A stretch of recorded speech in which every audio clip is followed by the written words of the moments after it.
देखिए, लिखने के कई सारे तरीके होते हैं। उन्हीं लिखने के तरीकों को हमने नाम दे दिया तो उन्हीं को हम कहते हैं लिटरेरी टर्म्स। और आज यहाँ हम देखने वाले हैं दो लिटरेरी टर्म्स, जो कि क्या है, एनाफोरा और एनाडिप्लोसिस। और यहाँ हम देखेंगे कि इन दोनों में अंतर क्या है। तो सबसे पहले देखो एनाफोरा। एनाफोरा क्या है? Anaphora repetition of the first part of the sentence in order to achieve an artistic effect.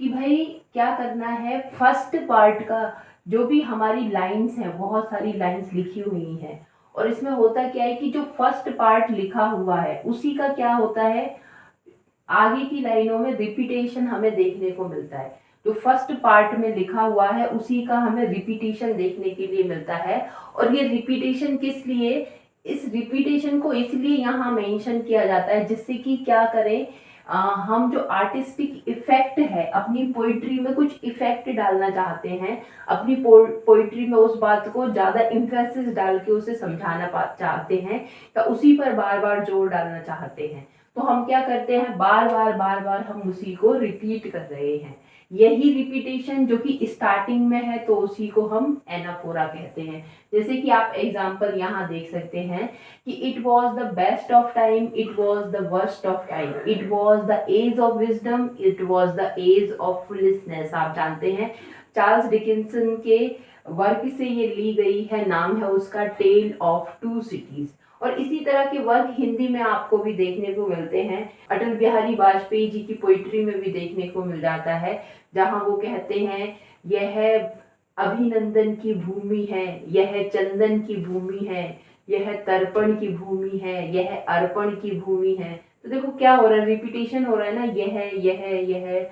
तो उसी तरह से ये इस तरह की जो पोइट्री है उसे हम कहते हैं एनाफोरा। और स्टार्टिंग में इसका जो रिपीटेशन है वो हमें देखने को मिलता है।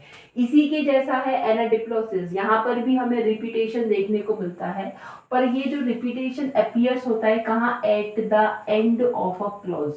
और वही जो एंड में होगा वही स्टार्टिंग में भी हो जाता है, beginning of the next clause. तो यहाँ हमने देखा कि सपोज कि इस तरह से लाइन है, कोई जो वर्ड है इम्फेसिस डालने के लिए लाइन के एंड में यूज किया है, और उसी को फिर स्टार्टिंग में भी यूज कर दिया है। मतलब फर्स्ट लाइन की जो एंडिंग पर होगा वही सेकेंड लाइन के स्टार्टिंग पर होगा, उसी को हम कहेंगे क्या, एनाडिप्लोसिस। उसे हम कहेंगे एनाडिप्लोसिस। जैसे कि आप जानेंगे यहाँ, I know what I like, I know what I like and I like what I no. अब यहाँ देखिए आप, आई लाइक, ये एंड है, एंड में इसको यूज किया हुआ है और इसी को स्टार्टिंग में भी यूज कर दिया। ठीक है, I know what I like, है ना, आई लाइक। और आई लाइक से यहाँ पे I like what I know. एक और एग्जांपल आप यहाँ इसमें देखिए, live to eat and don't eat to live. तो यहाँ पे एंड हो रहा है, एक क्लॉज एंड हो रहा है ईट से, और दूसरा ही स्टार्ट हो जा रहा है किससे, ईट से। तो ये एग्जांपल है किसका, एनाडिप्लोसिस का। तो यहाँ हमने देखे क्या, टू लिटरेरी टर्म्स, एनाफोरा और एनाडिप्लोसिस। क्या अंतर है, आप ये लाइन ध्यान में रखिए, अंतर आपको समझ में आ जाएगा। ठीक है, तो जो भी स्टार्टिंग से लाइन रिपीटेशन हो रहा है तो वो एनाफोरा, जबकि एंड से जो एंड हो रहा है जिस वर्ड से, वही उसी से स्टार्ट हो रहा है तो वो एनाडिप्लोसिस। आई होप कि आपको ये एनाफोरा, एनाडिप्लोसिस क्या होते हैं, लिटरेरी टर्म आपको अच्छी तरह से समझ में आया होगा। Please like, share, subscribe it for more. Thank you.